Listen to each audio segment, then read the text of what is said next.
So our first speaker this evening, our first lecture this evening, is from Professor Whitmarsh.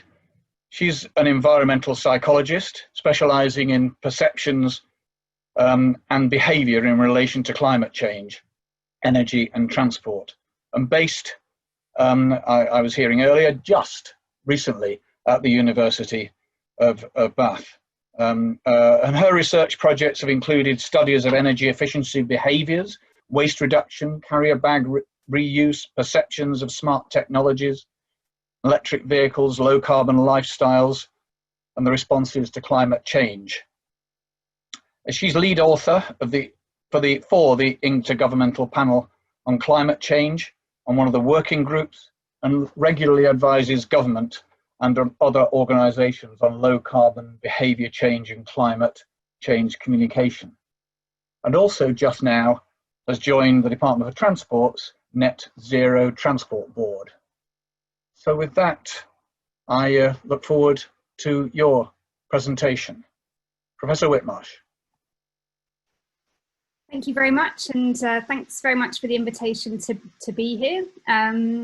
And yeah, I think you'll notice that the introduction made reference to quite a lot of my work being around mitigating climate change, but I will be touching on climate change impacts for the beginning of my talk, but very much drawing on the work that the Committee on Climate Change has done around the climate change risk assessment, which Chris will also be elaborating on. So the beginning of my talk is very much indebted to their insights before I move on to some broader points.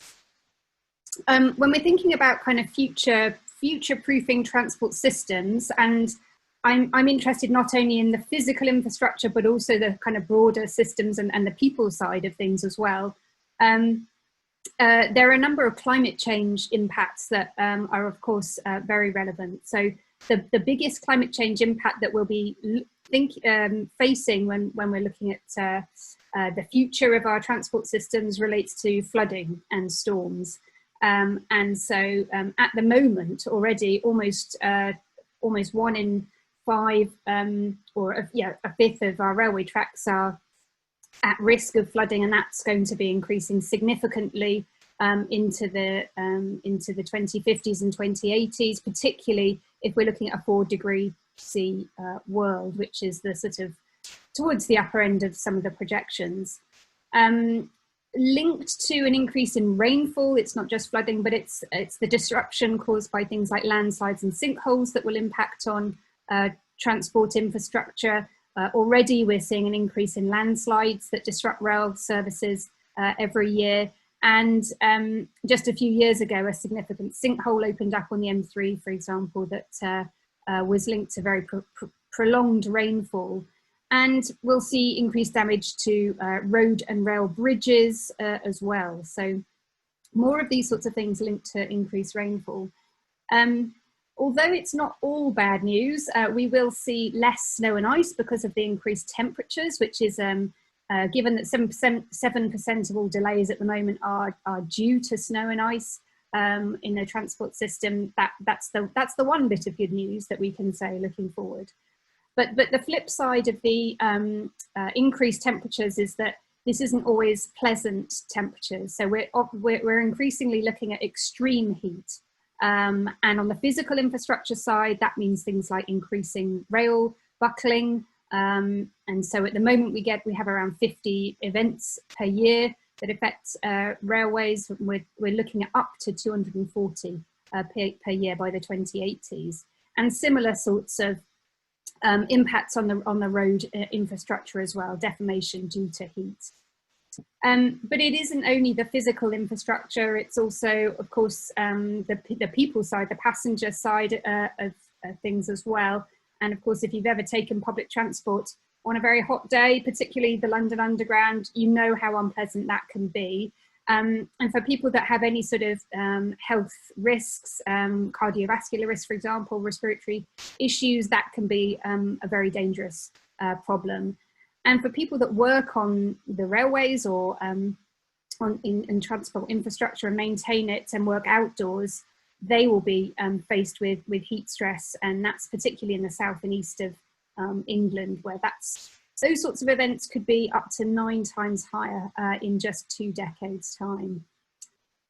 I think I really want to sort of draw out the fact that there are important interdependencies, though. So it's easy just to think that climate change might impact sort of on railways and roads, but actually the transport system as a whole, of course, it interacts with other systems like information and communication systems, such that if high winds cause trees to knock over pylons or overhead cables, that could disrupt roads or railways, but also it could mean that it cuts off power to railways or depots, for example.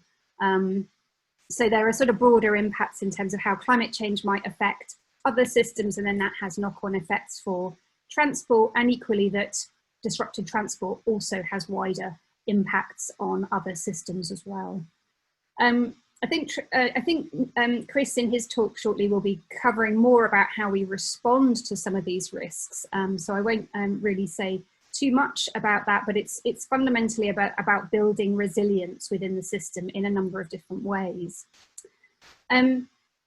I want also just to talk briefly about, besides climate change, some of the other sorts of trends and developments that we're looking at as we look into the future, and that might pose challenges but also opportunities for transport. The first sort of category is technological change and development. And obviously we're seeing 2 major trends here within transport: electrification and automation. And so obviously we know that the percentage of electric vehicles that are being adopted and sold in the UK is going up quite rapidly. And we have targets obviously to phase out internal combustion engines in the coming years. And so this is obviously helping with kind of air pollution and so on. And so this is an important step in terms of addressing our climate change targets as well. Automation is another aspect of the technological development. And there are sort of, I think, positive and negative aspects of this. So while it does hold the promise of increasing accessibility potentially for groups of people who might not be able to drive, so people with disabilities, for example, or maybe elderly people who might not be able to necessarily drive, this self-driving cars means that it potentially expands mobility options for those groups. On the other hand, what we know is that there are lots of problems associated with more vehicles on the road that are not just to do with emissions, although that's part of it, but also congestion, road safety concerns, obesity, etc. And so the more we might be relying on motorized transport, the less we're addressing some of those broader issues. So it's not a straightforward, necessarily positive development. I think the other thing to say, just to kind of point out something I've got on this slide here, work by UKirk, I think Gillian Annell and others were involved in this, is to put in context the rise of electric vehicles in relation to another trend, which is the growth in SUV sales. So really large vehicles, which is a sort of unsustainable trend. So you can maybe just see that those tiny orange bars there are the electric vehicles compared to the growth in the SUVs, which is the sort of bluish bars. So while we are seeing the growth in electric vehicles, we're seeing much more growth in SUVs. In terms of other trends and developments as we look into the future, of course, our population is growing, but it is also aging. And so these figures that you can see here come from the ONS, and they show the projection for the UK population, men and women, up to 2066. And you can see that the proportion of people over 80 is rapidly increasing. And so we're looking at a growing proportion of the population who might have mobility problems. And so the automation trend that I've just mentioned might be positive, but we also need to think about the transport system as a whole and how accessible that is to people with maybe different kind of sensory or mobility impairments. The other trends, I guess, is that in general, there has been growing demand for transport over the last half century or more. And we're obviously the major area in which that's evident is car use. And so the figure on the right here comes from a report that we did as part of the Foresight Future of Mobility programme, the Government Office of Science programme. And unfortunately, the two lines I want to draw your attention to are nearly the same colour, but the one that's rising very rapidly, the sort of mauve line there, is that's the length of motorways, and the kind of blue one is the percentage distance travelled by car. And you can see those things have rapidly increased over the last sort of 50 or 60 years. And they closely relate to each other. So the fact that there is, it's easier to travel by car has helped obviously promote that trend towards greater car use and less use of other modes. The decline in the other direction of railways and rail use. So I think, and one of the other trends that we touched on in that Foresight report was that in general, of course, there has been globalization, and that our networks and our contacts are increasingly sort of expanding around the world. And so this is sort of on a personal level and on a work and business level. But at the same time, as we are in the current situation, kind of starting to question whether, not just from a net zero and climate change mitigation point of view, do we need to think about the extent to which we might be traveling and using aviation in particular, but also that there might be other risks associated with those forms of transport and the amount of travel that we're doing, but due to kind of pandemic risks, etc. And so there might be a sort of, I think there's a kind of counter narrative there that we need to think more about kind of localization and what and how we can promote kind of more local transport as well. On sort of related issues, of course, there's also urbanisation as a trend as we look into the future. And at the moment, just over 50% of the global population live in urban areas, and that's projected to increase to, I think, nearly 70% in the next 30 years. So we're still on this trajectory to have the vast majority of people living in towns and cities.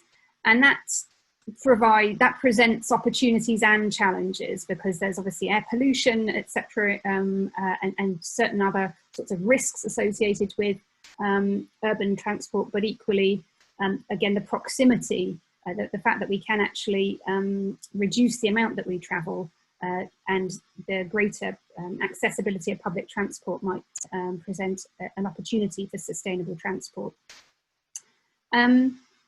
An interesting area that that we picked out as well is around the changing attitudes in relation to particularly car use. And so although we've seen kind of historically that very rapid rise in car use and car ownership, there's a sort of discussion around peak car and have we reached, saturation of the amount of cars owned in the population. And there's certainly evidence amongst younger people, and the graph on the right, that car ownership and the amount of travel that people are doing has been declining amongst that cohort. And I think there is reasonable evidence to suggest that at least car ownership may be on the decline, whether it's delayed car ownership or it's actually that carries through into later ages. I think it remains slightly unclear, but it's certainly the case that there has been a rise in more shared forms of mobility, and in the Foresight report, that was really highlighted as a trend that's likely to expand into the future. That we'll see more and more mobility sharing and mobility as a service going forward. I think thinking across all of these different trends, though, and sort of shifts in demand, they do in some cases suggest sort of maybe positive opportunities and trends, but there are certainly pressures associated with them, not only within the transport system, but also in related systems. So the rise in EVs, electric vehicles, present challenges for energy systems and the grid. So the more electricity required to charge electric vehicles may be difficult to manage at the grid level. And I've already touched on some of the other interdependencies earlier as well.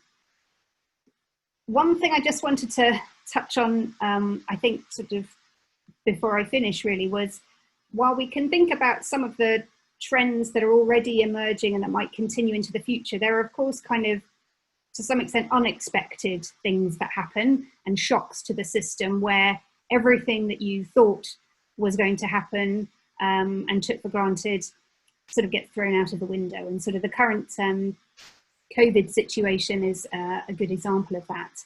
And so obviously what we've seen since the beginning of lockdown are radical changes in people's travel habits. And so these smaller figures on the left are from Department for Transport data showing that car use significantly declined, at least initially, but then has been gradually increasing.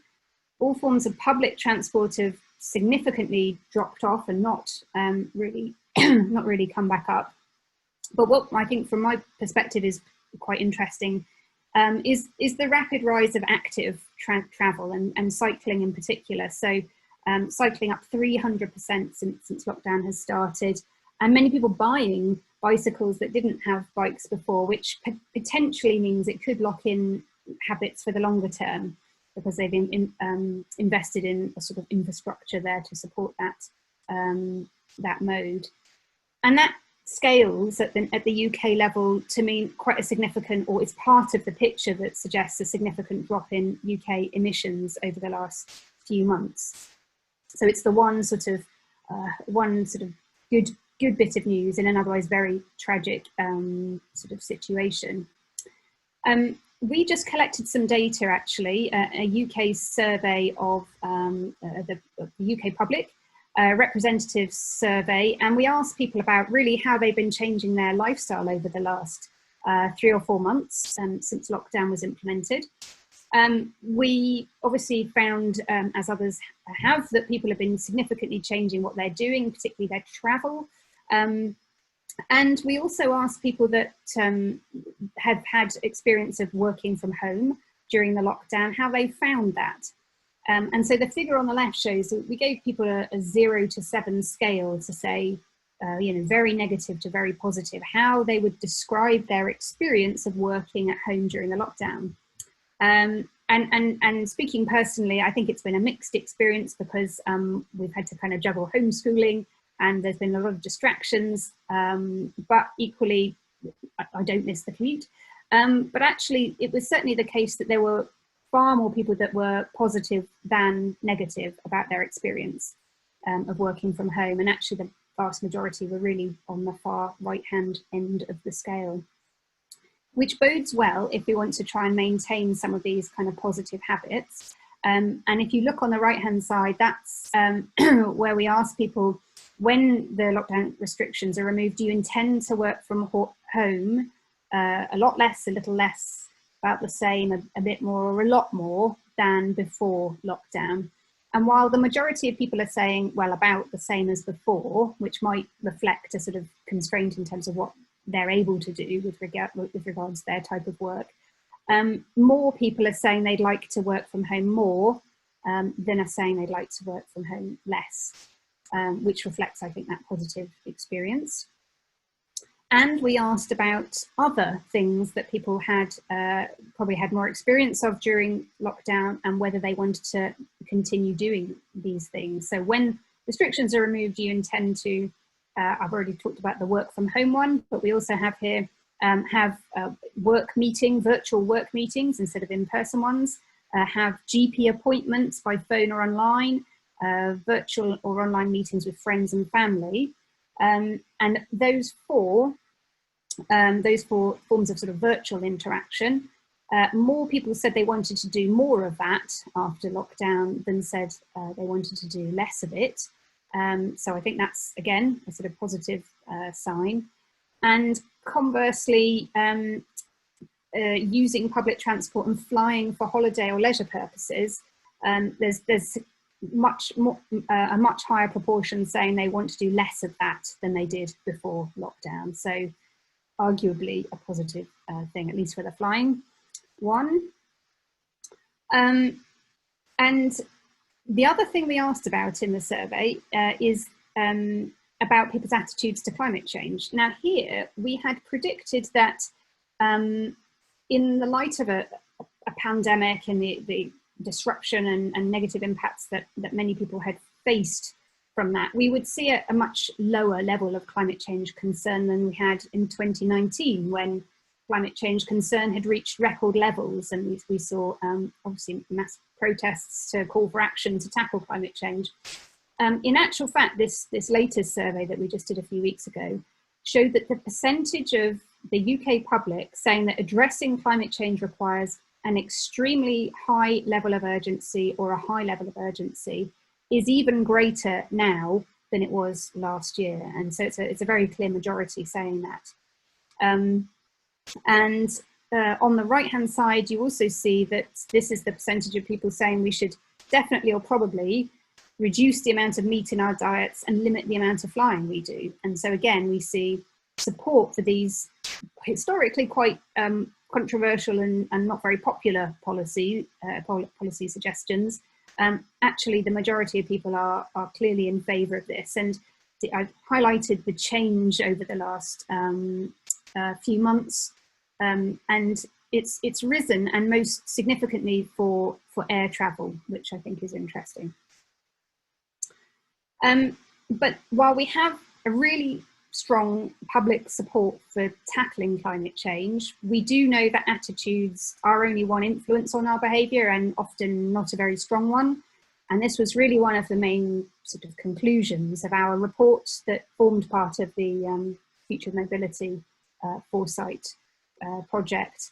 And so this figure, and apologies, is rather small font, but this figure shows that when we looked across all of the evidence of what predicted people's travel choices, we found that people's motivations, the sort of red blob there, which we can say might include concern about climate change, but probably also more practical considerations about costs and convenience and so on. They form part of what predicts people's choices, but only one part of those predictors. So we've got unconscious factors, the yellow bit with people's habits and so on. The green bit is sort of demographics and people's income, their household roles, etc. And the orange bit, which probably should have been bigger to represent just how important it is as an influence, is the transport environment. It's the built environment. It's transport infrastructure, it's the reliability of transport services and urban design and all those things. So it's all those sort of contextual things which really play a very strong role in shaping people's behaviours, which is why partly explains why we see often a gap between what people say on the one hand and what they do on the other. And more broadly, we know that to change people's behaviour, we can't only rely on downstream interventions, so information, for example, although that can be part of the picture in terms of what works. But we very much need to change the context in which people are acting, these sort of upstream measures, economic measures, changes to the built environment and so on. So we very much need all of those things. And really my final point is that it also matters when you intervene. Because we know that interventions generally work better during periods of disruption. And so previous research has focused on things like moving house, relocation, and given people simple interventions like information about their local bus service and a one-day bus pass to try the bus for free.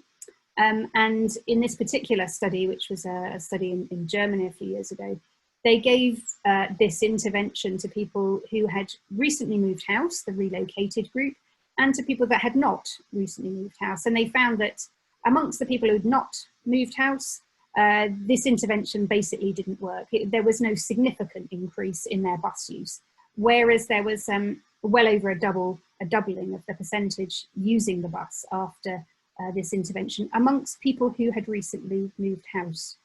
So this sort of highlights the fact that actually we need habits to be kind of malleable and disrupted in order for interventions to work more effectively.